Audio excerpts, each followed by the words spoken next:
आमच्या महाविद्यालयाचे बरेच आमचे प्राध्यापक बंधू भगिनी आहेत, मराठा सेवा संघाचे सर्व पदाधिकारी आहेत, संभाजी ब्रिगेडचे पदाधिकारी आहेत आणि वणीतील जिजाऊ ब्रिगेडच्या सर्व पदाधिकारी आणि महिला भगिनी आहेत, इतर सर्व बंधू आणि भगिनींनो, डॉक्टर बाबासाहेब आंबेडकरांच्या अनुषंगाने बोलत असताना आपल्याला सातत्याने हे सांगितलं जातं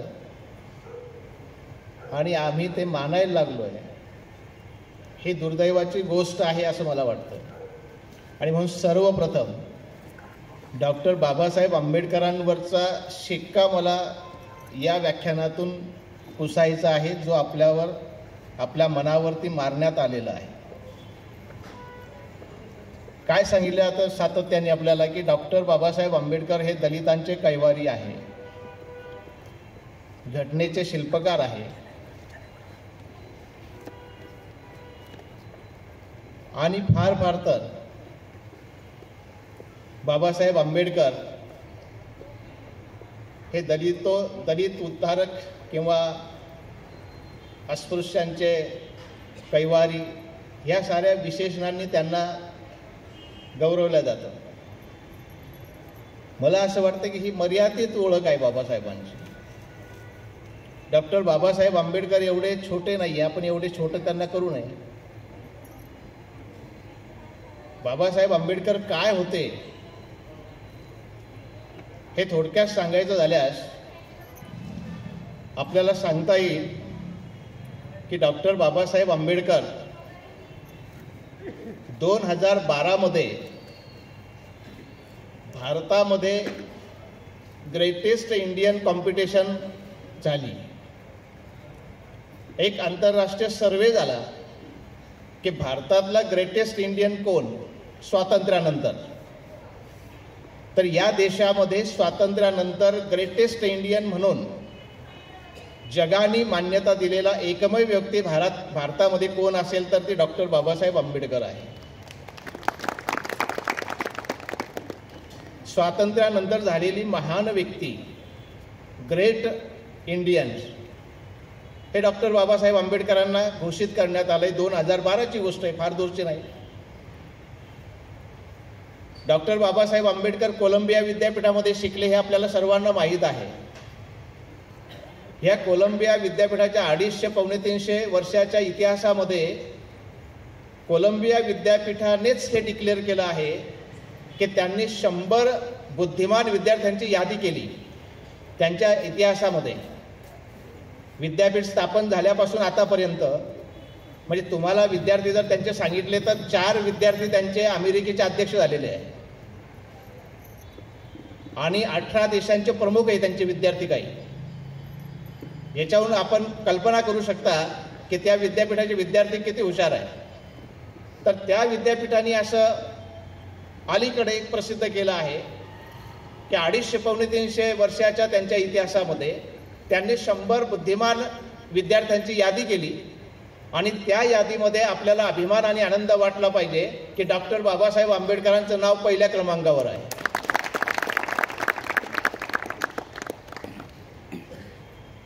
ऑक्सफर्ड युनिव्हर्सिटी आपल्याला माहीत आहे.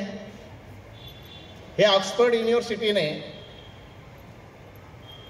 गेल्या 10,000 वर्षामध्ये भारतामध्ये जगामध्ये गेल्या 10,000 वर्षामध्ये सर्वात प्रभावी व्यक्ती कोण होऊन गेले जगात त्याची मांडणी केली. आणि त्यामध्ये त्यांनी असं म्हटलं की जगामध्ये गेल्या 10,000 वर्षामध्ये त्यांनी जे 100 प्रतिभावान व्यक्तींची यादी तयार केली त्यामध्ये पहिल्या क्रमांकावर आहे तथागत गौतम बुद्ध आणि 4थ्या क्रमांकावर आहे डॉक्टर बाबासाहेब आंबेडकर. केम्ब्रिज विद्यापीठ आपल्याला माहीत आहे. मी मुद्दाम हे याच्यासाठी सांगतोय की डॉक्टर बाबासाहेब आंबेडकर एवढे छोटे नाही जेवढे आम्ही त्याला मानतो. केम्ब्रिज विद्यापीठ आपल्याला माहीत आहे. या केम्ब्रिज विद्यापीठाने एक संशोधन केलं की जगामध्ये सर्वात जास्त विषयांवरती मास्टर की असणारं कोण. की ज्याला जास्तीत जास्त ज्ञानशाखा अवगत आहे आणि त्या ज्ञानशाखांवर त्यांचं प्रभुत्व आहे. तर तब्बल 64 ज्ञानशाखांवर प्रभुत्व असणारी जगातली एकमेव व्यक्ती जर कोण असेल तर ती डॉक्टर बाबासाहेब आंबेडकर आहे. कल्पना करा, आपण 64 विषयांवर मास्टर की असणं साधी गोष्ट आहे का? आणि आम्ही चाललो दलितांचे कैवारी एवढ्या पुरतं त्यांना म्हणायला. मी आज दलितांसाठी त्यांनी काय काम केलं हे सांगणारच नाहीये. दलितेतरांशिवाय लोक जे आहेत, दलितांशिवाय जे लोक आहेत त्या लोकांसाठी त्यांनी काय काम केलं हे मला सांगायचं आहे. आणि मग आपले डोळे खटकन उघडतील की नाही नाही, बाबासाहेब सर्वांचे आहे. बाबासाहेब केवळ भारताचे नाही, जगाचे आहे. मी येणार आहे त्याच्यावर पुढे. आणि म्हणून ऑक्सफर्ड युनिव्हर्सिटी असेल, कोलंबिया युनिव्हर्सिटी असेल, केम्ब्रिज युनिव्हर्सिटी असेल, या सर्वांनी अशा प्रकारचे संशोधन केलेलं आहे. आणि आपल्याला परत एक गोष्ट सांगून ठेवतो या ठिकाणीच, की जगामध्ये सर्वात जास्त पदव्या संपादन करणारा जर कोण व्यक्ती असेल तर तो डॉक्टर बाबासाहेब आंबेडकर आहे. 32 पदव्या डॉक्टर बाबासाहेब आंबेडकरांनी संपादित केलेल्या आहेत. डॉक्टर बाबासाहेब आंबेडकरांना 10 भाषा येत होत्या. मराठी, इंग्रजी, Hindi, Sanskrit, Bengali, Pali, Persian, French, German, Gujarati. झाल्या की नाही 10? आणि तेही अस्खलित. प्रत्येक भाषेत बोलत असताना असं वाटायचं की या भाषेचे ते मूळ, तोडकी मोडकी नाही. एवढा हुशार व्यक्ती आहे, एवढं हुशार बाबासाहेब आहे.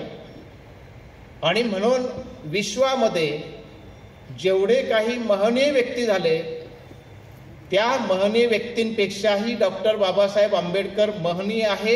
म्हणूनच आपण त्यांना विश्वरत्न म्हटलं पाहिजे, केवळ भारतरत्न म्हणून त्यांना छोटं करू नका. ते विश्वरत्न आहे. बरेच लोक असं कुत्सितपणे विचारतात की भारतरत्न त्यांना दिला गेला आणि विश्वरत्न कसं काय संबोधतात. आपल्यालाच अभिमान वाटला पाहिजे त्यांना जर विश्वरत्न म्हटलं जात असेल तर. आपल्या भूमीत जन्मले ते. बाहेर देशातील लोकांना आपल्या लोकांची किंमत आहे. एक ब्रिटिश अधिकारी शिवाजीच्या काळामध्ये असं म्हणायला होतं, त्याने लिहून ठेवलेलं आहे की शिवाजी महाराज जर आमच्या देशामध्ये जन्मले असते तर आम्ही जगावर राज्य केलं असतं. त्याचप्रमाणे डॉक्टर बाबासाहेब आंबेडकरांच्या संदर्भामध्ये आपण बघितलं पाहिजे की डॉक्टर बाबासाहेब आंबेडकरांच्या जगातल्या 65 देशांमध्ये जयंती साजरी केल्या जाते. कोण व्यक्ती भारतातला? सर्वात जास्त पुतळ्याची उंची मागच्या वर्षी हैदराबादमध्ये 2023 मध्ये हैदराबादमध्ये 125 फुटाचा पुतळा बाबासाहेबांचा उभा केला आहे. कोलंबिया युनिव्हर्सिटीमध्ये बाबासाहेबांचा पुतळा आहे. हंगेरीमध्ये बाबासाहेबांचा पुतळा आहे. अमेरिकेच्या वॉशिंग्टनच्या 35 किलोमीटर अंतरावरती 11 एकर जमिनीवरती बाबासाहेबांचं स्मारक आहे, पुतळा आहे. जगाला प्रेरणा देण्यासाठी. ज्या माणसाची जग प्रेरणा घेत आहे त्यांना आम्ही कुठल्या छोट्या छोट्या गोष्टींमध्ये अडकून ठेवतोय. आणि म्हणून डॉक्टर बाबासाहेब आंबेडकरांनी जे काही शिक्षण घेतलं आहे त्याची सुद्धा एक गंमत आहे बघा. आम्हाला डॉक्टर बाबासाहेब आंबेडकर शिक्षणाच्या बाबतीमध्ये सुद्धा खरे माहीत नाही. ते घटनेचे शिल्पकार आहे इथपर्यंतच फक्त आम्हाला सांगितलं जातं. आणि घटनेचे शिल्पकार म्हणजे ते राज्यशास्त्राचे असावेत असं बऱ्याच लोकांचा कयास आहे. मात्र डॉक्टर बाबासाहेबांचं सारंच शिक्षण इकॉनॉमिक्समध्ये झालेलं आहे.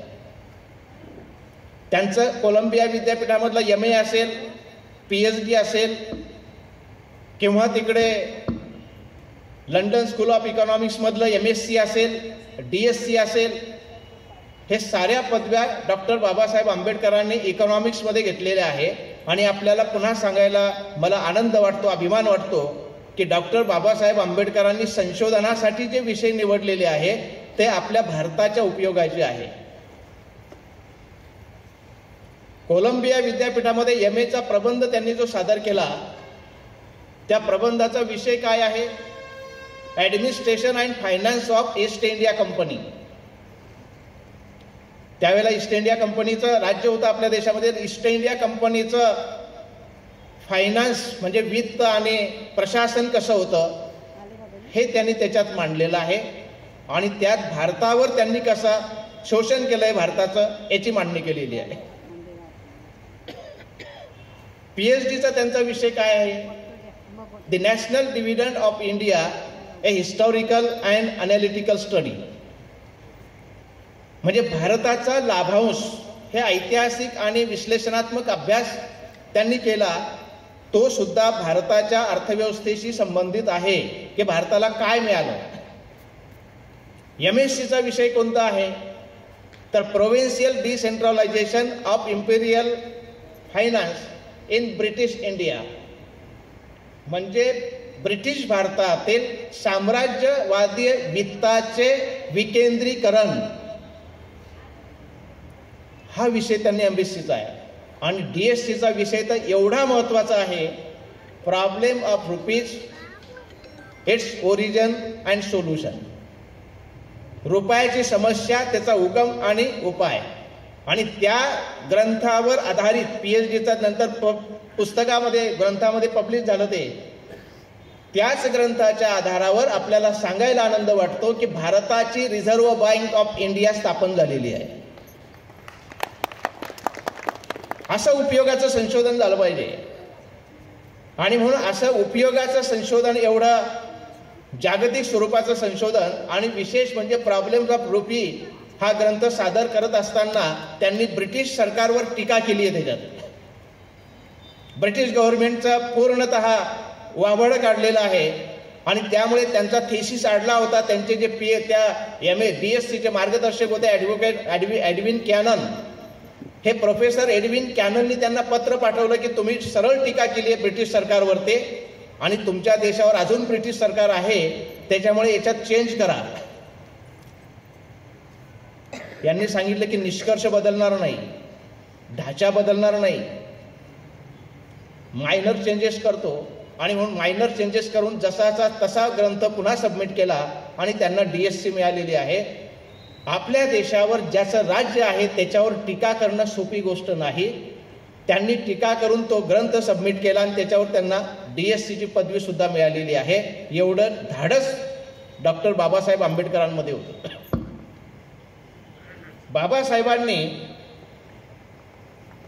साधारणपणे 1920 ते 1956 या दरम्यान या देशामध्ये ज्या सामाजिक चळवळी झाल्या, ज्या शेतकऱ्यांच्या चळवळी झाल्या, ज्या मजुरांच्या चळवळी झाल्या, जे सामाजिक बदल झाले, जे राजकीय बदल झाले, त्याच्यामध्ये डॉक्टर बाबासाहेबांचा अतिशय मोलाचा वाटा आहे, सिंहाचा वाटा आहे. आणि म्हणून वामनदादा कर्डक या अनुसरून असं म्हणतात की जखडबंद पायातील साखळदंड, जखडबंद पायातील साखळदंड तटातट तुटले तू ठोकताच बंड. जखडबंद पायातील साखळदंड तटातट तुटले तू ठोकताच बंड. झाले गुलाम मोकळे भीमा तुझ्यामुळे. भीमराव आंबेडकर साहेबांनी हे सारं केल्यामुळे, चळवळी उभारल्यामुळे गुलामांची गुलामगिरीमधून सुटका झाली, हे वामनदादा कर्डक सांगतात. आणि मग या अनुषंगाने डॉक्टर बाबासाहेब आंबेडकरांनी काय काम केलं आहे याचे 7-8 फक्त महत्वाचे मुद्दे मी आपल्यासमोर मांडणार आहे. मात्र ते अतिशय महत्वाचे आहेत. त्यातून आपल्याला लक्षात येईल की डॉक्टर बाबासाहेब आंबेडकरांनी कोणाकोणासाठी काय काय काम केलं आहे. पहिलाच घेतो शेतकरी, की शेतकऱ्यांसाठी त्यांनी काय काम केलं आहे. आपल्याला माहीत आहे की डॉक्टर बाबासाहेब आंबेडकरांचे 1927 मध्ये त्यावेळच्या मुंबई प्रांताच्या विधिमंडळामध्ये आमदारपदी निवड झाली. ते आमदार झाले आणि आमदार झाल्यानंतर त्यांनी साधारणपणे 27 सप्टेंबर 1927ला तारीख मागे पुढे असू शकतं, वर्ष 1927 आहे. 1927च्या अर्थसंकल्पीय भाषणामध्ये त्यांचं पहिलंच भाषण आहे विधिमंडळामध्ये अर्थसंकल्पावरचं. आणि ते पहिलं भाषण करतात ते शेतकऱ्यांच्या प्रश्नावर करतात, दलितांच्या प्रश्नावर नाही. हे जाणून घ्या. पहिलं भाषण त्यांचं शेतकऱ्यांवर आहे. दुसरी गोष्ट, त्यावेळेला त्यांनी एक बिल आणलेलं आहे 1927 मध्ये अल्पभूधारक शेतकऱ्यांच्या संदर्भात, की हे अल्पभूधारक शेतकऱ्यांची अतिशय परेशानी आहे, कोरडवाहू शेतकरी आहे आणि म्हणून पुन्हा हे अल्पभूधारक होत आहे, यांचे हिस्से पडत आहे आणि त्या माध्यमातून यांचं जीवन जगणं कठीण झालं आहे. म्हणून अल्पभूधारक शेतकऱ्यांच्या संदर्भात त्यांनी विधेयक असं मांडलं की याचे तुकडे होता कामा नये आणि तुकडे जरी झाले ते ज्याच्या त्याच्या नावावर ठेवून त्याला सहकार शेतीच्या रूप दिलं पाहिजे, सहकार पद्धतीने शेती केली पाहिजे, म्हणजेच त्या ठिकाणी शेत जमिनीची उत्पादकता वाढेल. हे विधेयक मांडलं. आणि दुसरी एक अतिशय महत्वाची गोष्ट त्यांनी जर कोणती केली असेल त्यावेळेला शेतकऱ्यांसाठी, तर ती केली आहे खोती पद्धती रद्द करणे. आपल्याला माहित आहे की इसवी सन 1600च्या काळामध्ये आदिलशहाने कोकणचा प्रांत सर्व काबीज केलेला होता आणि या कोकण प्रांतामधली जी शेती आहे ही शेती त्यांनी कसण्यासाठी एक योजना तयार केली. कोणती योजना तयार केली तर त्या परिसरातले जे श्रीमंत लोक होते त्यांची त्यांनी खोत म्हणून नेमणूक केली. याच्यामध्ये मुसलमान समाजाचे खोत आहे, ब्राह्मण समाजाचे खोत आहे, मारवाडी समाजाचे खोत आहे आणि गुजराती समाजाचे खोत आहे. ह्यांची खोत म्हणून नेमणूक केली आणि त्यांना सांगितलं की ह्या कोकणच्या परिसरामध्ये जेवढी शेती दऱ्याखोऱ्या आहे ते हे शेती तुम्ही वस्ती वसवा, लोकांना सांगा ही शेती कसा आणि त्यांना शेती कसण्यासाठी मदत करा आणि त्यांनी जेव्हा शेती कसायला सुरुवात केली त्याच्यामधून जे उत्पादन निघेल त्याच्यापैकी आम्हाला मोठ्या प्रमाणावर शेतसारा आणून द्या. हे आदिलशाहीच्या राज्यामध्ये आहे. आणि मग शेतकऱ्यांनी शेती कसायला सुरुवात केली आणि ह्या खोतांनी मोठ्या प्रमाणावरती त्यांचा शेतसारा घेणं सुरू केलं, आदिलशाहीमध्ये भरणं सुरू केलं.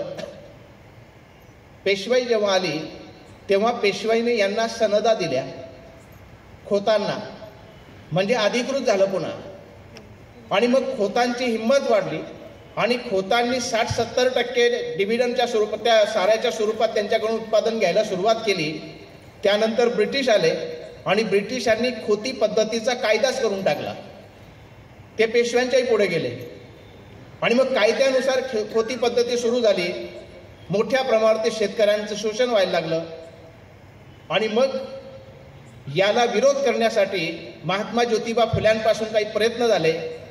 मात्र महात्मा ज्योतिबा फुलेच्या काळामध्ये कुठल्याही प्रकारचं संघटन उभं राहिलेलं नाही. 1905 मध्ये कोकण प्रांत शेतकरी संघाची स्थापना झाली. या कोकण प्रांत शेतकरी संघाला ब्रिटिशांनी विरोध केला आणि म्हणून तो विरोध दूर करण्यासाठी, तो विरोध घालवण्यासाठी नारायण नागू पाटील, भाई चित्रे, C.K. बोले आणि डॉक्टर बाबासाहेब आंबेडकर यांच्या नेतृत्वामध्ये एक चळवळ उभी राहिली आणि शेतकऱ्यांची चळवळ त्या ठिकाणी वाढवण्याचा प्रयत्न केला.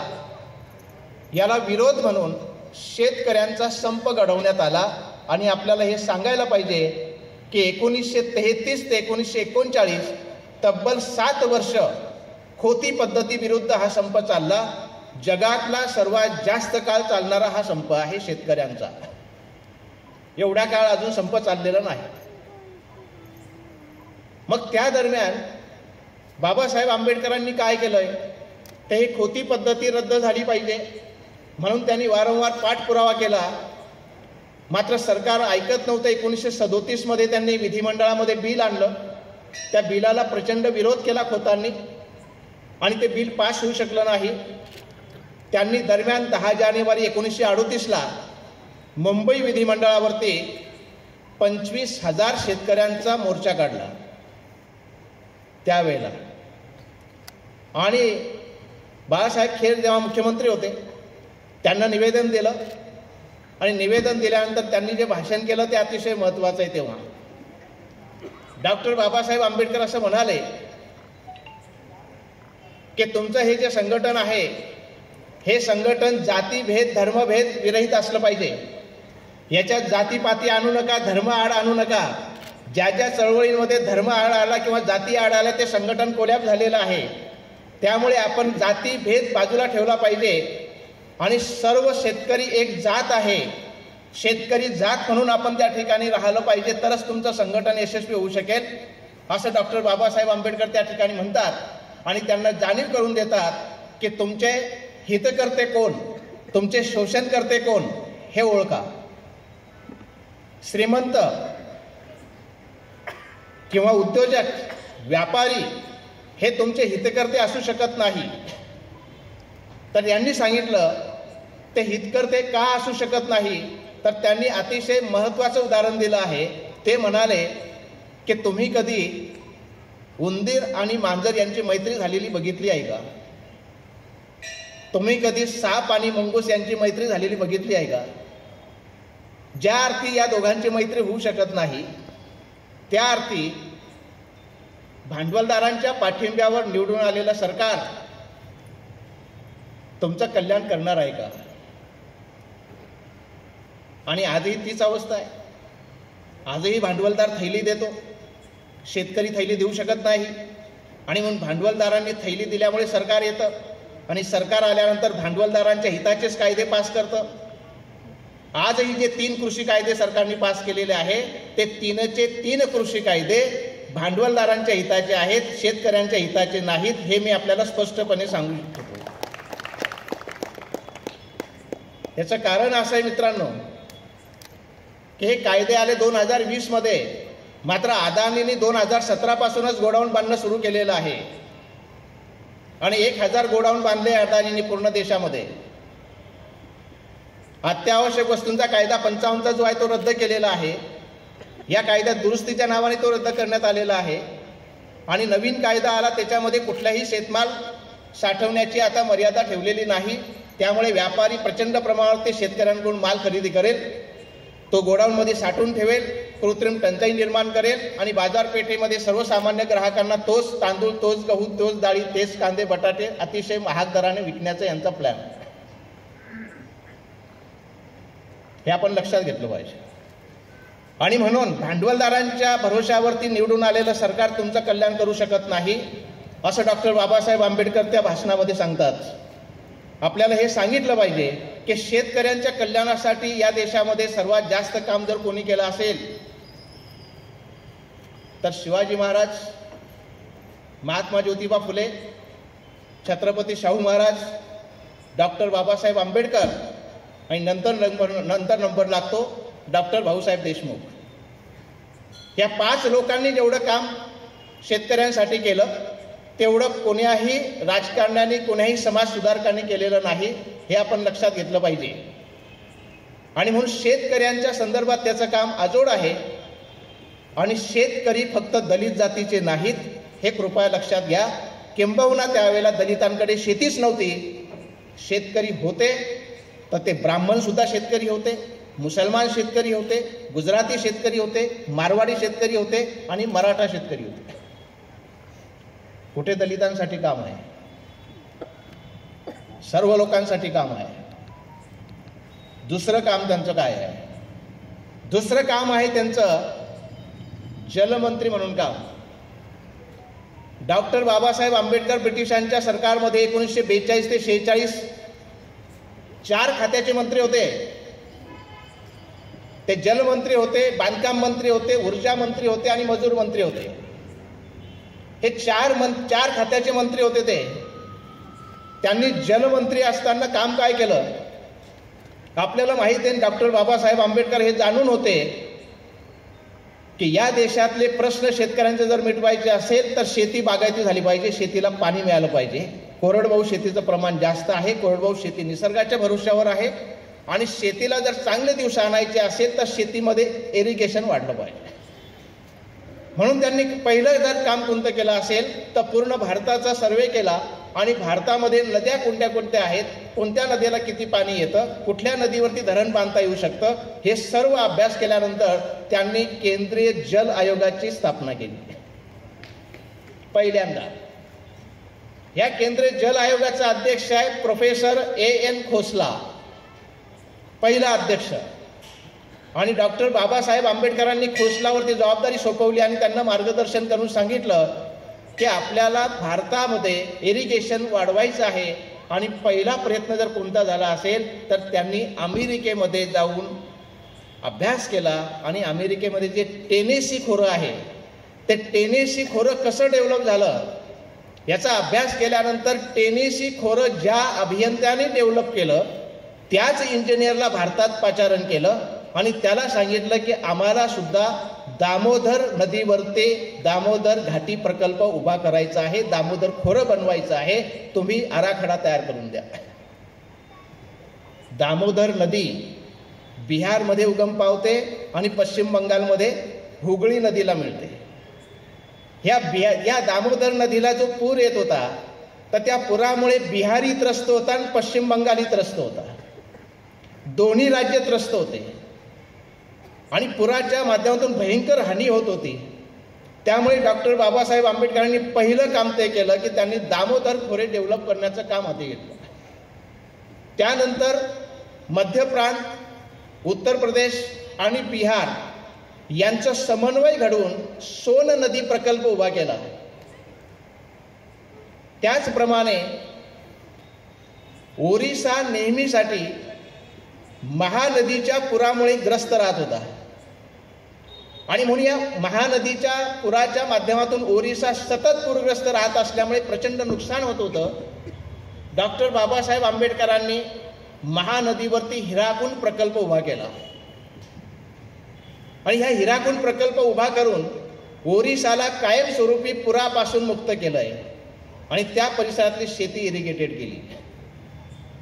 मला सांगा की डॉक्टर बाबासाहेब आंबेडकरांनी हे जे प्रकल्प उभे केले हे दलितांच्याच उपयोगाचे आहे का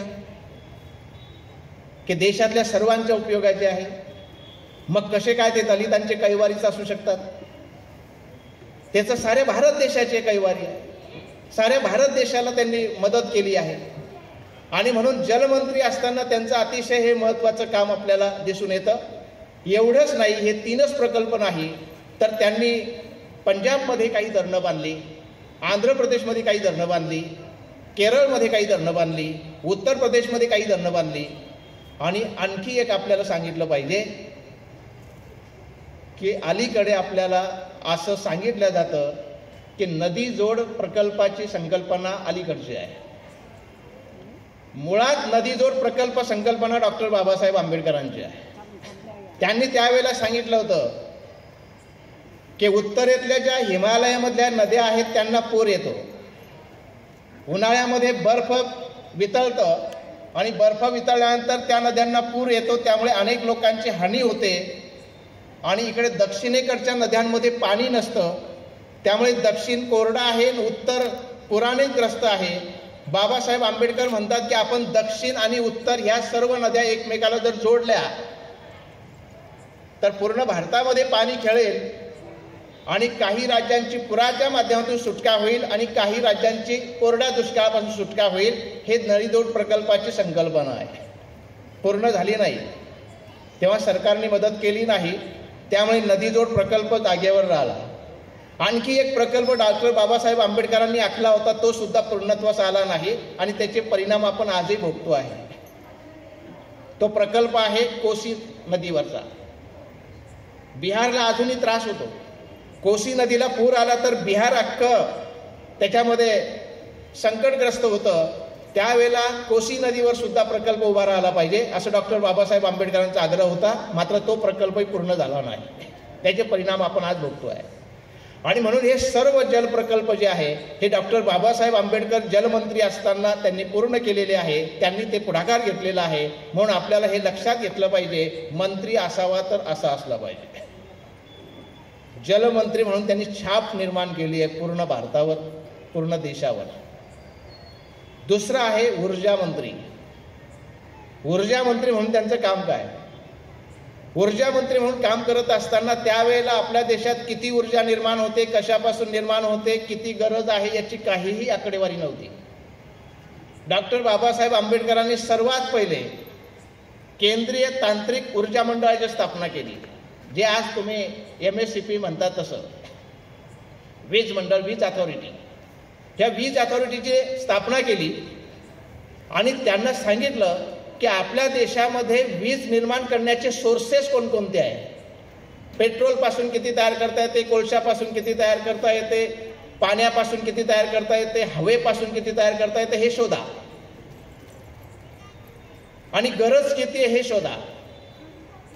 आणि त्या आधारे वीज निर्माण करण्याचे प्रकल्प त्यांनी हाती घेतले आणि त्यांनी अधिकाऱ्यांना असे निर्देश दिले होते.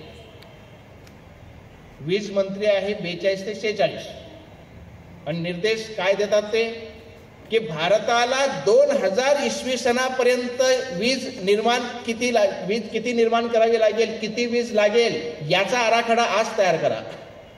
म्हणजे किती पुढे होते ते काळाच्या 50-60 वर्ष पुढे आहे ते की 2000 मध्ये काय परिस्थिती असेल, किती वीज लागेल याचा अंदाज आजच करा आणि त्या पद्धतीने विजेचे प्रकल्प उभारा. हे डॉक्टर बाबासाहेब आंबेडकर आहे. वीज निर्माण करण्याचे सर्व प्रयत्न त्यांनी केले आणि त्यांचा आग्रह होता की वीज मोठ्या प्रमाणात निर्माण झाली पाहिजे, स्वस्त मिळाली पाहिजे, मुबलक मिळाली पाहिजे. जोपर्यंत वीज निर्माण होणार नाही तोपर्यंत शेतीमध्ये इरिगेशन वाढणार नाही, उद्योगधंदे वाढणार नाही आणि देशाची प्रगती होणार नाही. एवढंच नाही तर त्यांचा आग्रह होता की विजेवर कर आकारू नका. आज तुम्ही वीज बिल पहा, किती प्रकारचे कर आहे त्याच्यात. त्यांनी सांगितलं की वीज बिलावर कर आकारू नका, वीज स्वस्त ठेवा. कारण वीज जर तुम्ही महाग केली तर एक तर शेतकरी ते वापरू शकणार नाही, छोटे मोठे उद्योगधंदे ते वापरू शकणार नाही आणि सर्वात महत्त्वाचं म्हणजे आमचे गरीब मध्यम वर्गाचे जे लोक आहेत ते वीज न वापरता घासलेट वापरतील आणि घासलेट वापरल्यामुळे त्यांना श्वास घ्यायला त्रास होईल, त्यांच्या हृदयावर त्याचा परिणाम होईल. किती बारीक अभ्यास डॉक्टर बाबासाहेब आंबेडकर करतायत देशाचा. आणि म्हणून विजेवर कर आकारू नका. आजचा वीज मंत्री असतं तर काय म्हटलं असतं. आजचं तर कोण्याच मंत्र्याबद्दल विचारू नका, कोण्याच मंत्र्याबद्दल विचारू नका. आजचं ऊर्जा मंत्री म्हणून अतिशय महत्वाचं काम त्यांचं आहे. त्याच्यानंतर मजूर मंत्री होते ते आणि मजूर मंत्री म्हणून त्यांनी काय काम केलंय. तुम्ही आम्ही जे आज फार अतिशय सरांचं वय आता मला वाटतं 82 ऐकून आहे जोऱ्यान सांगा. 84 पेन्शन भेटते आहे म्हणून सर आरामशीर आहे. पेन्शनची सोय कोणी केली, पेन्शनचा कायदा कोणी केला, डॉक्टर बाबासाहेब आंबेडकरांची देण आहे. किमान तासाचा काम कायदा कोणी केला. अगोदर 17-18 तास काम करून घेतल्या जात होतं मजुरांकडून कारखान्यांमध्ये. बाबासाहेब आंबेडकरांनी पहिला कायदा केला की कामाचे कमाल तास निश्चित करा आणि जास्तीत जास्त एका दिवसात 8 तासापेक्षा जास्त काम करून घेता येणार नाही, आठवड्याचे 48 तासापेक्षा जास्त काम करून घेता येणार नाही. हा कायदा केला. तुम्ही विचार करा की कालपर्यंत जो मजूर 17-18 तास काम करत होता आजपासून तो 8च तास काम करायचं त्याला काम पडत असेल तर काय त्याची भावना असेल. किती मोठा बदल त्याच्यात आला. आणि मग ठरवलं की तुम्हाला जर जास्त काम करून घ्यायचंय त्याच्याकडून तर कोलमाईन्सवाल्यांना माहिती आहे ओटी, ओव्हर टाईम द्या. त्याची इच्छा असेल तर करेल, नाही तर करणार नाही, मात्र त्याचं शोषण होणार नाही. आणि म्हणून मजूर मंत्री असताना कामाचे तास निश्चित केले, किमान वेतनाचा कायदा मंजूर केला, पेन्शनचा कायदा मंजूर केला, ग्रॅच्युटीचा कायदा मंजूर केला. आता सर्वच लोकांना ग्रॅच्युटी समजणार नाही, आमच्या आलोने सरांना समजेल, काही नोकरी करणारे त्यांना समजेल. तुम्ही रिटायर झाल्यानंतर एक विशिष्ट रक्कम तुम्हाला मिळते ग्रॅच्युइटीची ही पहिले दिल्या जात नव्हती. डॉक्टर बाबासाहेब आंबेडकरांनी ग्रॅच्युइटीचा कायदा केला आणि त्यामुळे 15-20 लाख रुपये ग्रॅच्युइटीच्या माध्यमातून त्या व्यक्तीला आज मिळतात. कर्मचारी भविष्य निधीचा कायदा केला. त्या पीएफ मध्ये पैसे जमा होऊन ते रिटायर झाल्यानंतर त्याच्या हातात पैसे भेटतात. म्हणजे पीएफचा कायदा असेल, ग्रॅच्युइटीचा कायदा असेल, बोनसचा कायदा असेल. बऱ्याचशा कोलमाईंचे बंधू आमचे इथे बसलेले, त्यांना बोनस मिळतं. दिवाळी त्यांनी चांगली जाते त्यांची. कोणाची देण आहे? डॉक्टर बाबासाहेबांची देण आहे.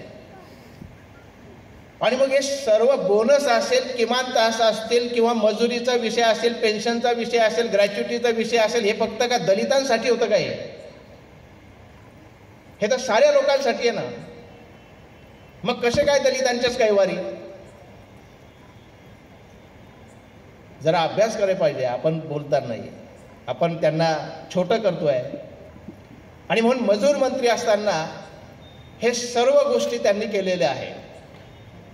एकदा ते धनबादला गेले मजूर मंत्री असताना आणि त्यांनी आग्रह धरला की मला कोलमाईन्समध्ये अंडरग्राऊंड जे काम चालतं, कसं चालतं ते बघायचं आहे.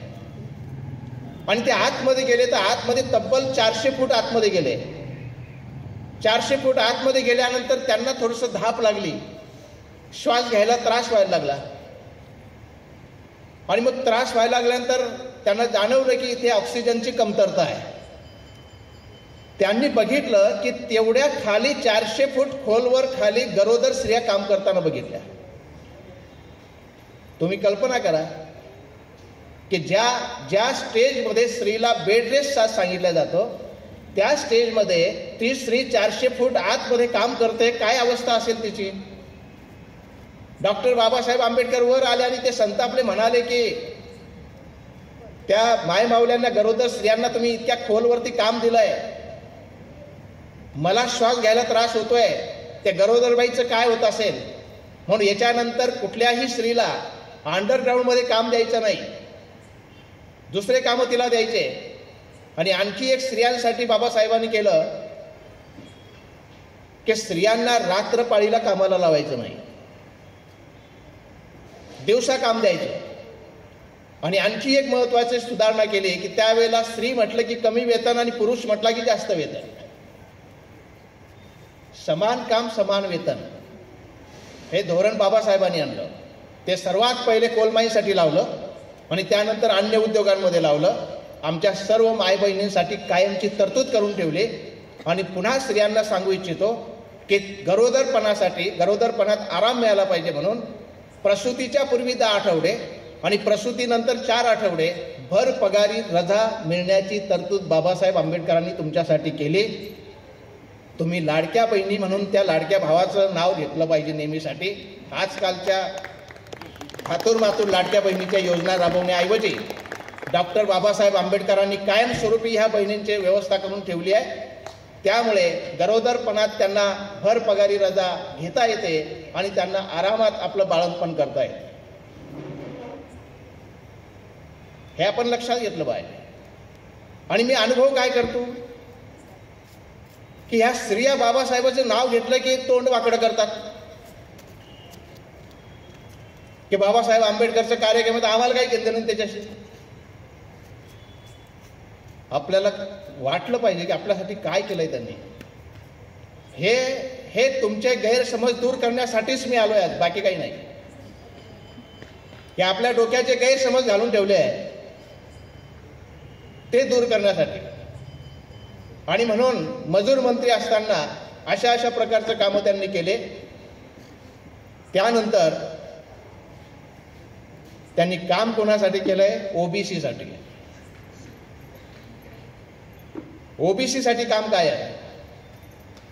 ओबीसी साठी त्यांचं काम असं आहे की जेव्हा त्यांना ओबीसीचे खूप प्रश्न त्यांच्या डोळ्यासमोर होते तेव्हा त्यांनी ओबीसी साठी काहीतरी केलं पाहिजे, भरीव केलं पाहिजे.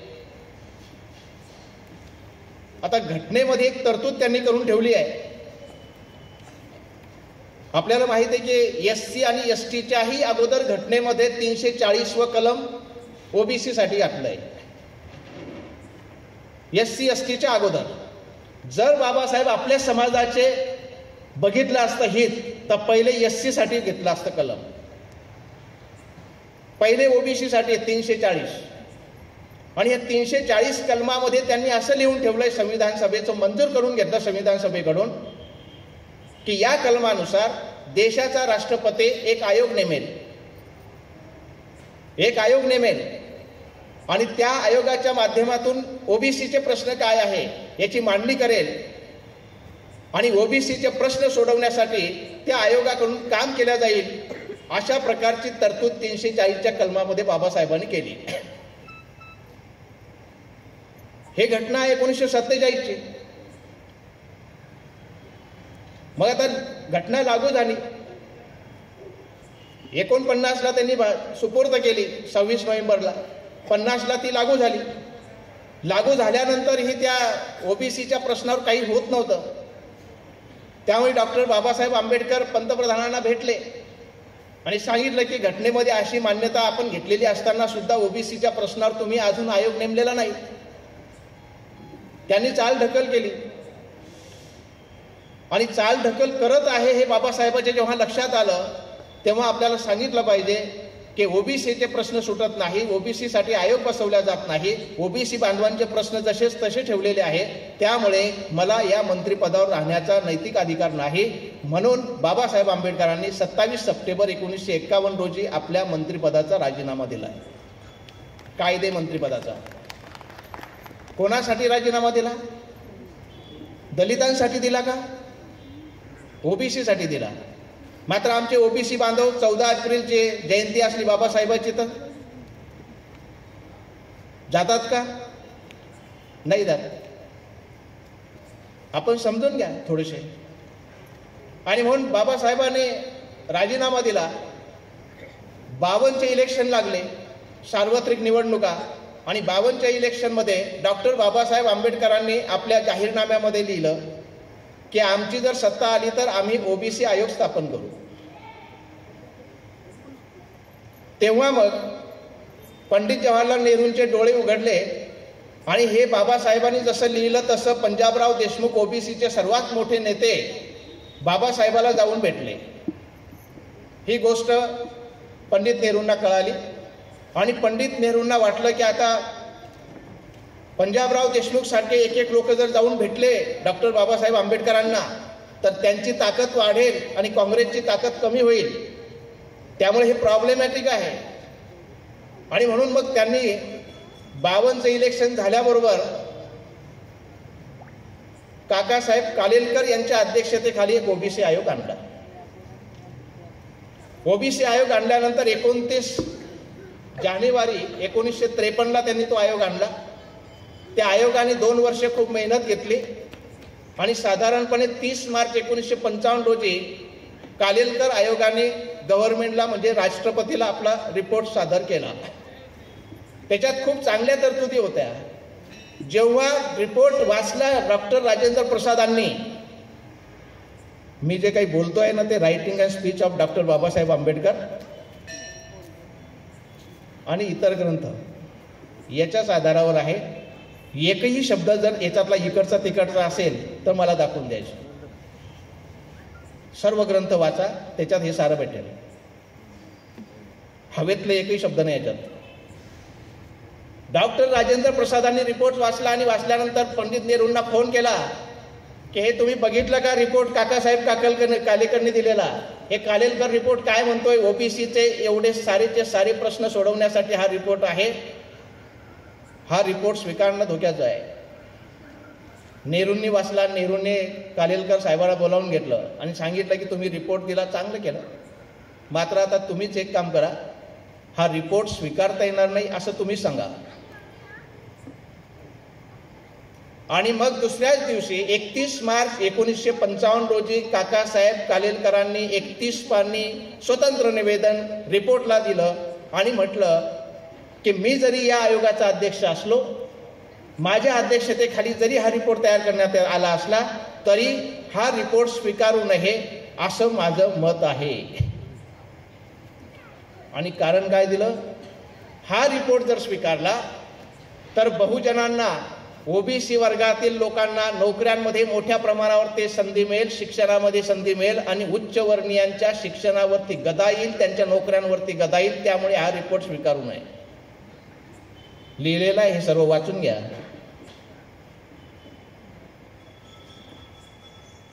आणि मग तो रिपोर्ट तसा कॅन्सल झाला.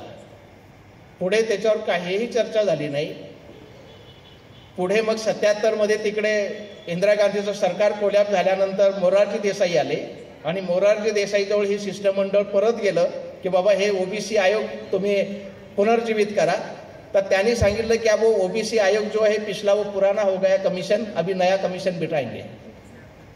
आणि नवीन कमिशन बसवलं. बिंदेश्वर प्रसाद मंडल, BP मंडल हे ओबीसींचेच खासदार होते. या ओबीसी खासदाराच्या नेतृत्वामध्ये 6 सदस्यीय एक मंडळ त्यांनी आयोग नेमला आणि या आयोगाकडे काम दिलं. 80 मध्ये आयोगाने रिपोर्ट सादर केला. मात्र त्यावेळेला इंदिरा गांधी परत सत्तेत आलेले आहे.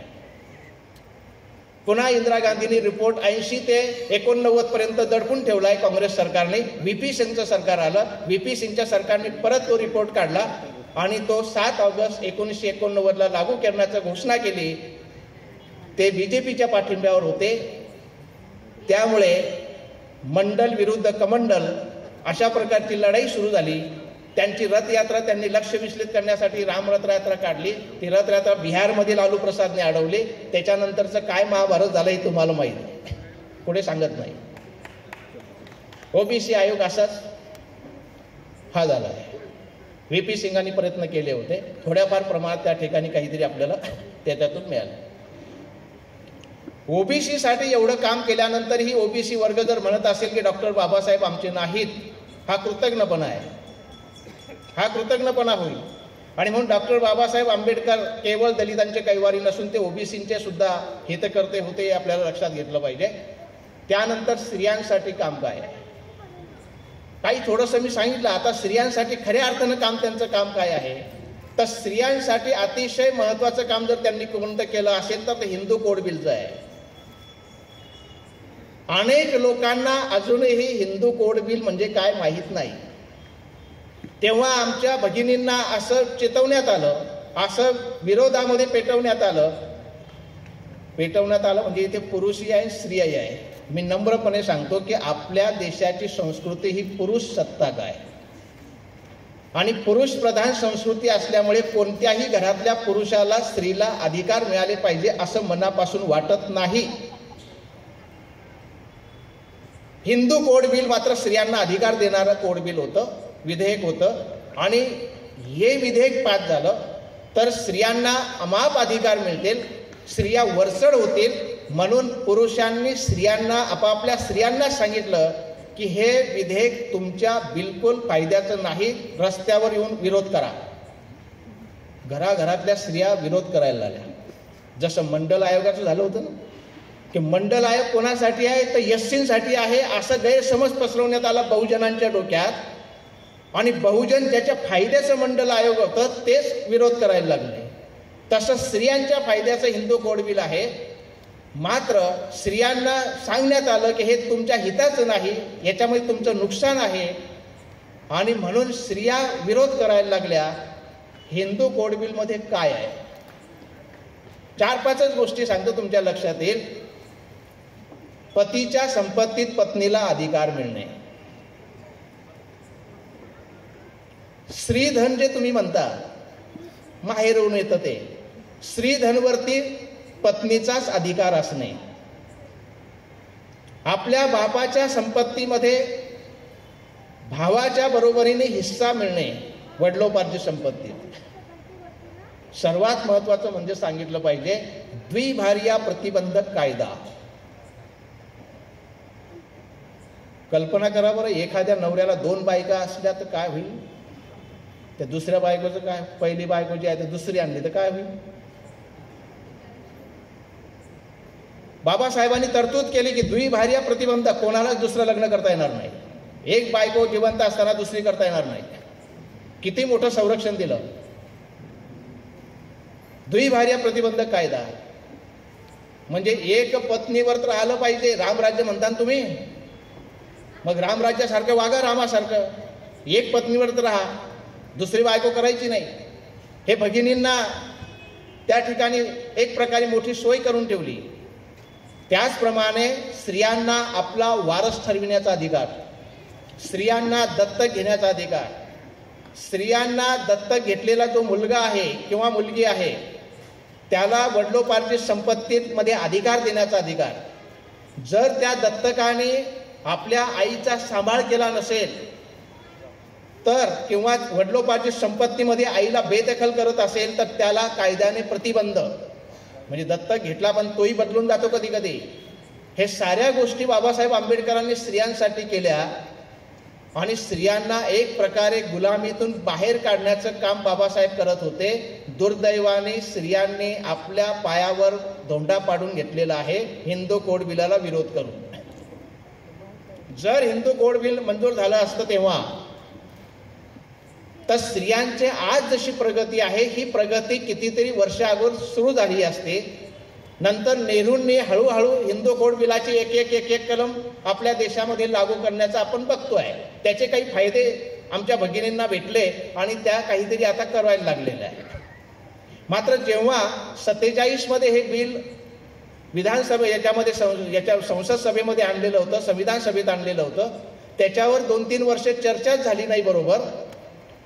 आणि मग 48 मध्ये चर्चा थोडीशी झाली, पुन्हा 49 मध्ये झाली, 50 मध्ये झाली आणि 17 सप्टेंबर 1951 लास्ट चर्चा झाली. 17 सप्टेंबर 1951 लास्ट चर्चा झाली. त्या चर्चेमध्ये नेहरूंनी सांगितलं की तुम्ही म्हणता हे हिंदू कोड बिल चांगलं आहे, महिलांसाठी हे चांगलं आहे, मलाही पटतं. मात्र त्यांनी एवढी कपात सुचवली त्याच्यामध्ये की त्या बिलाचं सार जो आहे किंवा जे त्याला महत्व आहे ते महत्व नष्ट होणार होतं.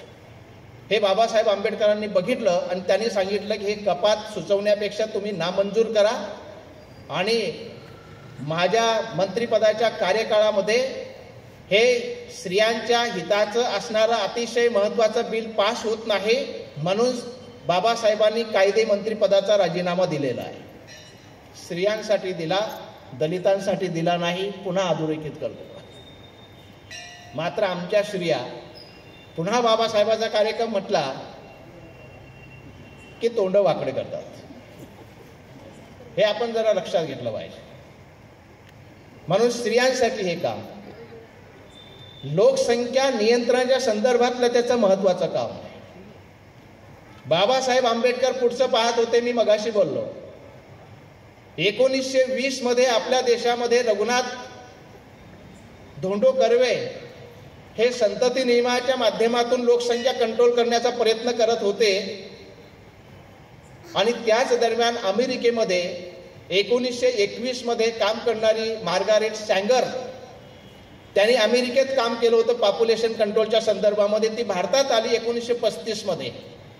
भारतात आल्यानंतर त्यांनी हे प्रश्न समजून घेतले, भारताचे सुद्धा पॉप्युलेशनच्या संदर्भातले. बाबासाहेबांनाही त्या भेटल्या, महात्मा गांधीला भेटल्या आणि महात्मा गांधीलाही त्यांनी, कारण महात्मा गांधीचं गारुड होतं साऱ्या लोकांवरती, सर्व लोक ऐकत होते गांधींचं, म्हणून गांधींना भेटल्या आणि गांधींना सांगायला लागलं की आपल्या तुमच्या देशाची लोकसंख्या जर कंट्रोलमध्ये आणायची असेल तर तुम्ही संतती नियमाच्या कृत्रिम साधनांचा वापर करायला परवानगी दिली पाहिजे आणि लोकसंख्या कंट्रोल केली पाहिजे. जर ती कंट्रोल केली नाही तर भविष्यात तुम्हाला परिणाम भोगावे लागतील, बाबासाहेबांनी सांगितलं होतं. महात्मा गांधींनी सांगितलं की तुम्ही म्हणता ते मला पटतं, मात्र मी अहिंसेचा पुजारी आहे आणि अहिंसेचा पुजारी असल्यामुळे कृत्रिम साधनांचा वापर करून संतती नियमन करणं म्हणजे एक प्रकारे बालहत्या आहे, हे मला मंजूर नाही. लोकांनी मनोनिग्रह करून, ब्रह्मचर्य पालन करून, उशिरा विवाह करून, विवाहानंतर संयम पाळून लोकसंख्या कंट्रोल केली पाहिजे, या मताचा मी आहे. 35 मध्ये म्हणतात हे. 35 मध्ये शिक्षण होतं का लोकांना? 35 मध्ये शिक्षण होतं, संतती नियमाची माहिती होती. आता तरुण जोडपं आहे, लग्न झालेलं आहे, त्यांना मनोनिग्रह करायला लावता, ब्रह्मचर्य पालन करायला लावता, विवाहानंतर संयम पाळायला लावता. How it is possible? कसं काय शक्य आहे ते? आणि म्हणून ते जेव्हा केलं नाही म्हणून आज 140 कोटी झाले. परिणाम भोगतायत की नाही? परिणाम भोगत आहेत की नाही? सर्व लोक परिणाम भोगत आहे. बेरोजगारी वाढली, दारिद्र्य वाढलं, विषमता वाढली, नक्षलवाद वाढला, आतंकवाद वाढला, सारं वाढलेलं आहे. कारण लोकसंख्या असा एक प्रश्न आहे की या प्रश्नातून अनेक प्रश्न निर्माण होतात. लोकसंख्या समस्येमधूनच अनेक समस्यांचा उगम होतो. मग ते नक्षलवाद असेल, आतंकवाद असेल, किंवा गरिबी असेल, बेरोजगारी असेल, दारिद्र्य असेल, विषमता असेल, हे सारे प्रश्न. आणि म्हणून असं म्हटलं जातं की population problem is the mother problem of all the problems. लोकसंख्या समस्या ही सर्व समस्यांची जननी आहे, मूळ आहे. त्याच्यावर घाव घालत होते डॉक्टर बाबासाहेब आंबेडकर. मात्र त्यावेळेला आपल्या इथल्या सरकारने ते ऐकलं नाही, ब्रिटिश गव्हर्नमेंटने ऐकलं नाही. हे जेव्हा विधेयक आणलं मुंबई विधिमंडळामध्ये, ते स्वतः विधेयक आणणार होते.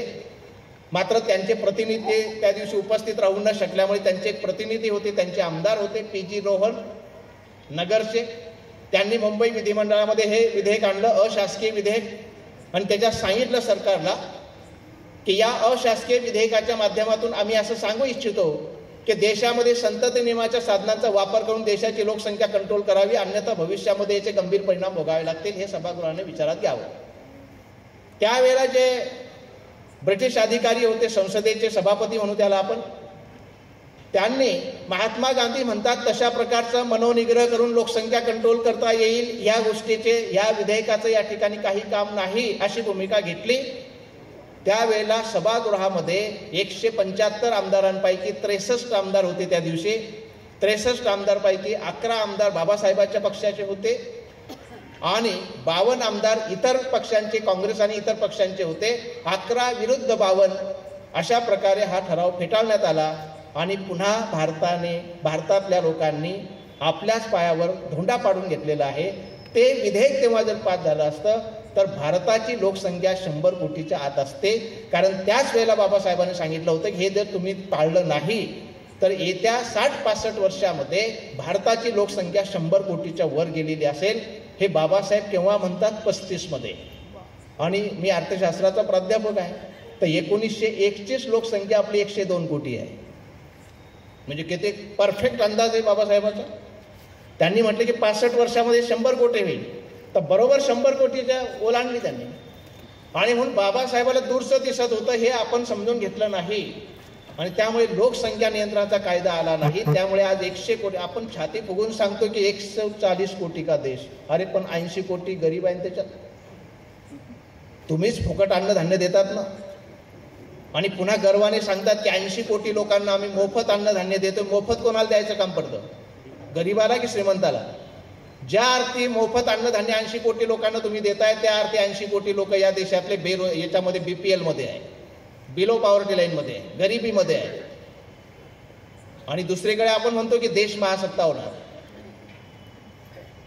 पंतप्रधानाचेच आर्थिक सल्लागार आहे नागेश्वरन साहेबांनी परवाच्याच याच्या बजेटच्या 1 दिवस पूर्वी आर्थिक विश्लेषण जे येतं त्याच्यात मांडलंय की 2047 मध्ये भारत जर विकसित व्हायचा असेल तर आपला राष्ट्रीय उत्पन्नाचा विकास दर किमान 8% पाहिजे 47 पर्यंत. आम्ही या 4-5 वर्षामध्ये तो 6%, 6.2, 6.3च्या वर जाऊ शकत नाहीये. 8% गाठायला फार मोठं परिश्रम करावा लागेल. ते सहजासहजी शक्य नाही. आणि म्हणून आम्ही, मला सांगा, जगाच्या पाठीवर भारतच असा एक देश आहे की तो महासत्ता बनण्याच्या स्पर्धेमध्ये धावपळ करतोय. चीन असं म्हणत नाही, जपान असं म्हणत नाही, जर्मनी असं म्हणत नाही, इंग्लंड असं म्हणत नाही, रशिया असं म्हणत नाही. आम्हीच म्हणतो की आम्हाला महासत्ता बनायचं आहे. त्याची एक आकडेवारी सांगून देतो, लक्षात येईल फॅक्ट काय आहे. आपली सध्या इकॉनॉमी जी आहे ते $3 ट्रिलियन आहे आणि अमेरिकेची आहे $30 ट्रिलियन. आपल्यापेक्षा 10 पटीनं महासत्ता असणारा देश जो आहे 10 पटीनं वर आहे उत्पन्नाच्या. आपण 3 वर आहे, ते 30 वर आहे. आपण 3 वरून 30 वर जाण्यासाठी आणि अमेरिकेची जागा घेण्यासाठी काय करावं लागेल हे थोडंसं जरा लक्षात घेतलं पाहिजे. मी काही खोटं बोलत नाही किंवा कोणाचा विरोध करत नाही. मी एक अर्थशास्त्राचा अभ्यासक आहे. जे फॅक्ट आहे ते आपल्यासमोर मांडली पाहिजे. उगाच कोणी चांगलं म्हणतं म्हणून आपण चांगलं म्हटलं पाहिजे. खोटं बोललं पाहिजे असं मला जमत नाही. जे खरं आहे तेच सांगितलं पाहिजे. कारण मी कोणत्याच पार्टीमध्ये काम करत नाही आणि म्हणून कोणत्याच पार्टीच्या लीडरची मला मर्जी राखायचं काम नाही की ते नाराज होतील, ते बोललं तर ते नाराज होतील. कारण सर्वच देशात, या देशामध्ये जे जे राजकारणी आले आहेत त्या राजकारण्यांना आपला स्वार्थ साधायचा असतो, सत्ता ठेवायची असते, त्याच्यासाठी हे सर्व मांडणी असते. आणि मग ज्यांचा अभ्यास नसतो किंवा आता अलीकडे जो एक शब्द आलाय अंधभक्त वगैरे, तर हे मग त्याचा होला हो सांगत असतात आणि हो आपल्याला महासत्ता बनायचे असं म्हणत असतात. फॅक्ट काय आहे हे आपण जर समजून घेतलं पाहिजे. लोकसंख्येच्या नंतर त्यांचं काम कशासाठी आहे? मी सांगितलं की त्यांनी शेतकऱ्यासाठी केलं, जलमंत्री म्हणून केलं, ऊर्जा मंत्री म्हणून केलं, मजूर मंत्री म्हणून केलं, स्त्रियांसाठी केलं, ओबीसी साठी केलं, लोकसंख्या नियंत्रणासाठी केलं. आता आहे आदिवासी. आदिवासी बंधू सुद्धा मला सांगितलं पाहिजे की आदिवासी बंधू सुद्धा तोंड वाकडं करतात डॉक्टर बाबासाहेब आंबेडकरचा कार्यक्रम असला की. त्यांच्यासाठी बाबासाहेबांनी काय काम केलं हे आपण जरा लक्षात घ्या. ब्रिटिश येण्याच्या पूर्वी या देशामध्ये आदिवासींची मोठी मोठी राज्य होती. आदिवासी जंगलांचे मालक होते, आदिवासी स्वतंत्र राजे होते. मात्र ब्रिटिश जेव्हा आले त्या ब्रिटिशांनी यांचे साधनं हिरावून घेतली आणि यांना मालकाचं मजूर बनवलं. त्याच्यासाठी सर्वात पहिले उलगलान जर कोणी केला असेल तर तो भगवान बिरसा मुंडाने केला. काय हाल झाले बिरसा मुंडाचे जरा वाचा. काय वय होतं त्याचं, 30-35 वर्षाच्या वयामध्ये बिरसा मुंडाचा मर्डर करण्यात आलेला आहे, विष पाजून त्यांना मारण्यात आलेलं आहे. दुसरा उलगनाल गेला तंट्या भिलानी. तंट्या भिलाला फाशीवर लटकवण्यात आलंय. आणि म्हणून ब्रिटिशांनी तंट्या भिल असेल किंवा बिरसा मुंडा असेल हे आदिवासींचे नेतृत्व संपवले आणि आदिवासींना अतिशय हलाखीच्या परिस्थितीमध्ये लोटल्या गेलं. त्यांचे सारे नैसर्गिक संसाधनांवर जी मालकी होती ती काढून घेतली आणि मग आदिवासी रस्त्यावर आले. आदिवासी भयानक यातना भोगायला लागले, गुलामीचं जीवन जगायला लागले. डॉक्टर बाबासाहेब आंबेडकरांनी आदिवासींसाठी घटनेमध्ये एक कलम आणलं आहे 342. 342 कलमाच्या अगोदर तुम्हाला सांगतो की आदिवासींसाठी घटना जरा वाचा बारकाईने, तुम्हाला लक्षात येईल. आणि मी कलम सांगतो ते कलम थोडीशे लक्षात ठेवा आणि घरी गेल्याबरोबर घटनेच्या पुस्तक उघडा आणि त्या पुस्तकामध्ये ह्या कलम मी जे सांगतो त्या कलमांमध्ये आदिवासींसाठी बाबासाहेबांनी काही सांगितलं आहे की नाही हे तपासा. कलम नंबर 15, कलम नंबर 16, कलम नंबर 19, कलम नंबर 46, कलम नंबर 164, कलम नंबर 244(1), कलम नंबर 244(2), कलम नंबर 275, कलम नंबर 330, कलम नंबर 335, कलम नंबर 338(क), कलम नंबर 339(1), कलम नंबर 339(2), कलम नंबर 342(1) आणि कलम नंबर 342(2). वाचून घ्या घरी जाऊन. हे सारे कलम आदिवासींसाठी आहेत. या प्रत्येक कलमामध्ये आदिवासीच्या कल्याणाची भाषा बोलली डॉक्टर बाबासाहेब आंबेडकरांनी. किंबहुना मी असं सांगेल, घटना तुम्ही बारकाईने वाचा. त्या घटनेमध्ये आदिवासींसाठी जेवढे कलमांची तरतूद आहे तेवढ्या कुठल्या समाजासाठी कलमांची तरतूद बाबासाहेबांनी केलेली नाही. तरी आदिवासी लोक जर म्हणत असतील की डॉक्टर बाबासाहेब आंबेडकर आमचं काही नाही, ते दलितांचे, चूक आहे की बरोबर आहे? आत्मपरीक्षण केलं पाहिजे. आपण थोडंसं वाचलं पाहिजे. आपल्या लक्षात आलं पाहिजे की हे मोठी माणसं झाली. डॉक्टर बाबासाहेब आंबेडकर काही छोटा माणूस नाही आहे, छोटी व्यक्ती नाही आहे. म्हणून त्याचं काम आपण थोडंसं वाचलं पाहिजे, त्याचं काम आपण अभ्यासलं पाहिजे. तेव्हा आपण आपली मतं बनवली पाहिजे. आणि म्हणून आदिवासी बांधवांसाठी अतिशय चांगल्या प्रकारच्या तरतुदी डॉक्टर बाबासाहेब आंबेडकरांनी घेतलेल्या आहे. आणि सर्वात शेवटी घटनेचे शिल्पकार, राज्यघटना, राज्यघटनेचं काम त्यांनी केलं. आणि राज्यघटनेचं काम आपल्याला माहीत आहे की डॉक्टर बाबासाहेब आंबेडकरांना या देशामधील तथाकथित किंवा प्रस्थापित पक्षातील नेत्यांनी घटना समितीमध्ये डॉक्टर बाबासाहेब येऊच नये अशी तरतूद केली होती. किंबहुना एक वाक्य तुम्हाला सांगितलं, तुमचे कान खडकन उठलेल.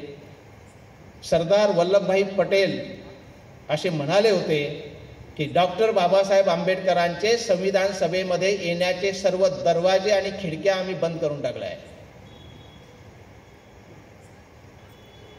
त्यांना येऊ द्यायचं नाही. मग डॉक्टर बाबासाहेब आंबेडकर त्यांना जायचं होतं, कारण कसं आहे की आपण पॉवरमध्ये गेल्याशिवाय आपल्यासाठी काही करू शकत नाही ना. रस्त्यावर किती बोंबलान तुम्ही, किती मोर्चे काढा, कोण दखल घेतं? पण तुमच्या विचाराचे लोक जर सभागृहात असले, तिथे दबाव येतो, तिथे तुमच्या हिताचे कायदे पास करून घेतले जातात. म्हणून बाबासाहेबाला वाटत होतं की मी संविधान सभेत गेलो पाहिजे. त्यामुळे डॉक्टर बाबासाहेब आंबेडकरांनी प्रयत्न केले, त्यांना पाडण्यात आलं मुंबई प्रांतामधून. आणि मग त्यावेळेचा अखंड भारतामधला पश्चिम बंगालला लागून असलेला बांगलादेशमधला एक मतदारसंघ जो मुस्लिम लीगचा होता, तर जे मंडल साहेब होते तिथले, तर ह्या मंडल साहेबांनी डॉक्टर बाबासाहेब आंबेडकरांचं बॅरिस्टर मंडल आहे ते, बाबासाहेब आंबेडकरांचं काम त्यांनी बघितलं होतं. इंग्लंडमध्ये भेट झाल्या होत्या, इथेही भेटी झाल्या होत्या. आणि मग हे मंडल साहेबांनी सांगितलं की तुम्ही आमच्याकडे फॉर्म भरा, आम्ही तुम्हाला निवडून आणतो. म्हणून त्या बंगालमधल्या प्रांतामध्ये त्या एका सीटवर बाबासाहेबांनी, आता कल्पना करा की मुंबईचा माणूस, मुंबई प्रांतातला माणूस, तिथे अनोळखी लोक, तिथे जाऊन फॉर्म भरावा लागतोय. आणि ते निवडून आले, प्रचंड मताने निवडून आले. आणि मग ते संविधान सभेत गेले.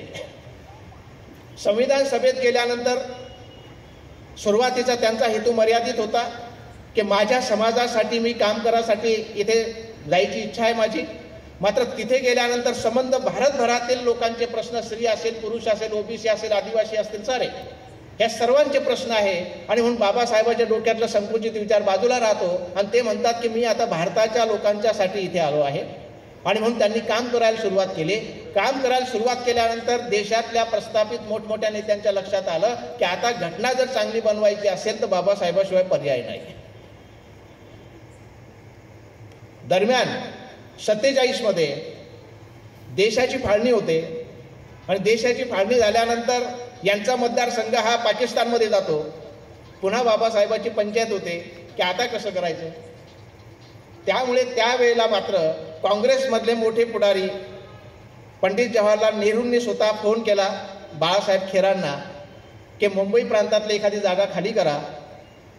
आणि जयकर साहेबाची जागा खाली करून दिली. आणि जयकर साहेबांनी रिझाईन देऊन डॉक्टर बाबासाहेब आंबेडकर मुंबई प्रांतातून परत संविधान सभेमध्ये गेले. आणि संविधान सभेमध्ये गेल्यानंतर बाबासाहेब आंबेडकरांनी अहोरात्र मेहनत घेऊन 141 दिवसामध्ये घटना तयार केली. सुरुवातीला 344 कलम आणि 13 परिशिष्टाची ही घटना होती. त्याच्यामध्ये जवळपास 7,500 दुरुस्त्या आल्या. त्याच्यापैकी जवळपास 2,500 दुरुस्त्या मान्य करण्यात आल्या. आणि मग सर्वात शेवटी फायनल घटना तयार झाली, घटनेचा ड्राफ्ट तयार झाला. 395 कलम आणि 8 परिशिष्ट असं मिळून घटना तयार झाली. आणि ही घटना सुपूर्द केली डॉक्टर बाबासाहेब आंबेडकरांनी राष्ट्रपतींना.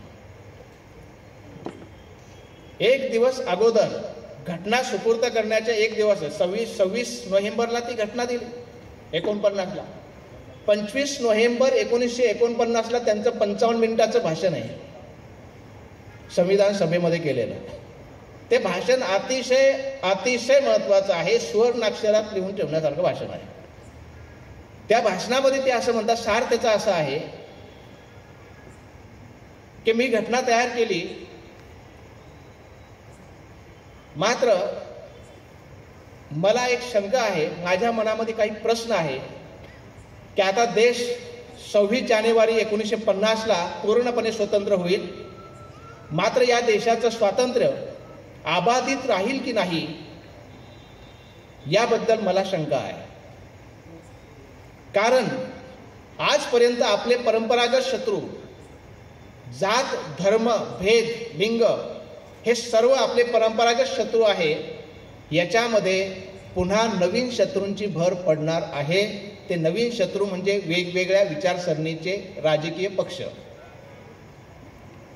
अशा परिस्थितीमध्ये या राजकीय पक्षांनी आपली जी तत्वप्रणाली आहे, पक्षाची तत्वप्रणाली किंवा राजकीय लोकांची स्वतःची फिलॉसॉफी, ही फिलॉसॉफी त्यांनी जर देशापेक्षा मोठी मानण्याचा प्रयत्न केला, राजकीय पक्षांनी आपली तत्वप्रणाली जर देशापेक्षा मोठी मानायचा प्रयत्न केला, तर पुन्हा हा देश आपलं स्वातंत्र्य गमावेल असं मला वाटतं. आणि यापूर्वी सुद्धा स्वातंत्र्य आपल्या देशाने गमावलेलं होतं, असं नाही आहे की ते गमावलेलं नाही. मात्र त्यावेळेला जे स्वातंत्र्य गमावलेलं होतं ते आपल्याच देशातील गद्दारांच्यामुळे गमावलेलं होतं. इथल्याच लोकांनी गद्दारी केली म्हणून ते स्वातंत्र्य गमावलेलं होतं. याचं मला फार वैषम्य वाटतं. हीच पुनरावृत्ती जर या राजकीय पक्षांच्या माध्यमातून जर होत असेल आणि स्वातंत्र्य जर गमावलं जात असेल, तर मला वाटतं की नंतर पुन्हा देशाला स्वातंत्र्य मिळेल की नाही याची मला शाश्वती नाही. हे भाषण करतात ते काही खुलासे करतात की भूतकाळामध्ये काय झालेलं आहे. पहिले कोणाचं आक्रमण झालं आपल्या देशावरती? मोहम्मद बिन कासिम. हा मोहम्मद बिन कासिम आला, सिंध प्रांतावरती अटॅक केला, आक्रमण केलं. त्यावेळेला 10 राज्याचे सैनिक अधिकारी, ह्या 10 राज्याच्या सैनिक अधिकाऱ्यांनी मोहम्मद बिन कासिमच्या हस्तकांकडून लाच स्वीकारली आणि आपल्या राजाच्या बाजूने लढण्यास नकार दिला. त्यामुळे मोहम्मद बिन कासिमचा प्रवेश झाला. आपणच आपलं स्वातंत्र्य गमावलं. दुसरा अटॅक झाला मोहम्मद घोरी. हा मोहम्मद घोरी जो भारतावरती चालून आला, तर तो चालून आला नाही. आमच्याच देशातल्या जयचंद राठोडनी त्याला निमंत्रण दिलं अक्षरशः की बाबा तू भारतावरती आक्रमण कर आणि पृथ्वीराज चव्हाणवरती हल्ला कर, त्याला हरव. या कामामध्ये मी आणि सोळंकी राजे तुम्हाला मदत करतो. आपल्याच देशातील लोकांनी गद्दारी केली. आणि तिसरं उदाहरण त्यांनी दिलं की शिवाजी महाराजांच्या काळामध्ये सुद्धा शिवाजी महाराजांच्या सोबत असणारे किंवा असायला पाहिजे होते असे लोक औरंगजेब सोबत होते, राजपूत लोक तिकडे होते, मराठा सरदार तिकडे होते. आणि त्यामुळे मोगल राज्याने, मोगल साम्राज्याने आपल्यावरती आक्रमण केलं आणि आपली सत्ता गेली. असं जर पुन्हा होत असेल, आपलेच लोक फितूर होत असतील, तर निश्चितपणे हे स्वातंत्र्य पुन्हा गमावून आपण बसू आणि एकदा गेलेलं स्वातंत्र्य परत मिळेल की नाही याची मला खात्री नाही. हे सांगितलं. आणि म्हणून मग आपण आपलं स्वातंत्र्य टिकवण्यासाठी काय केलं पाहिजे? तर प्रत्येक नागरिकाचं हे काम आहे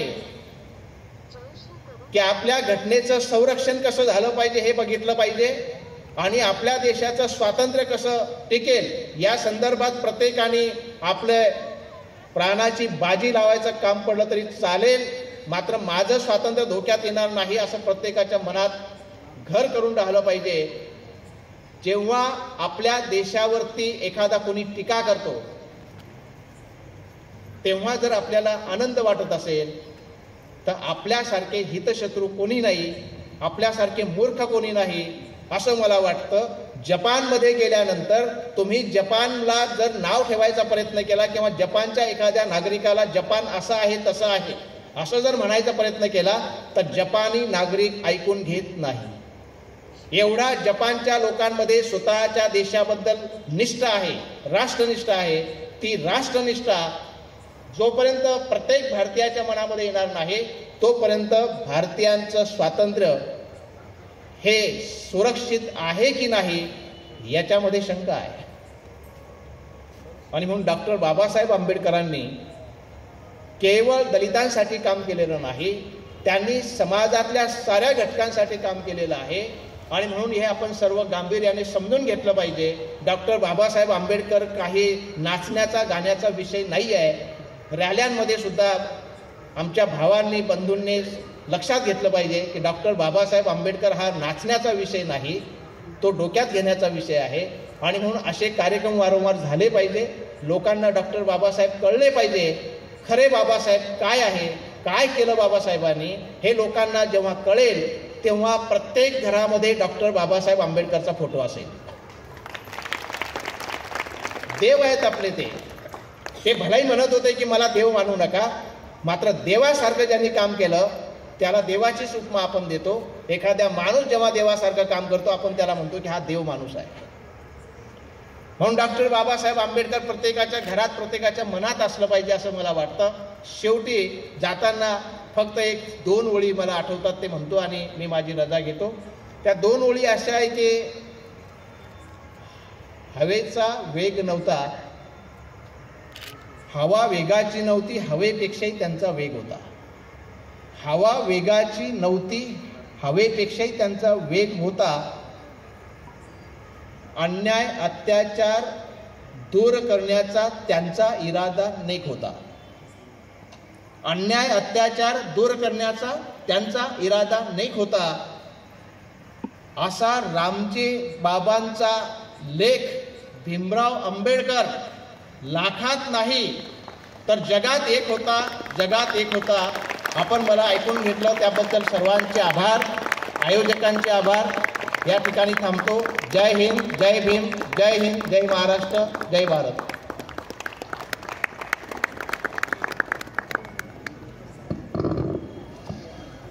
खरंच अगदी स्तिमित होऊन ऐकण्यासारखं भाषण होतं. आजपर्यंत फक्त एवढं माहीत होतं की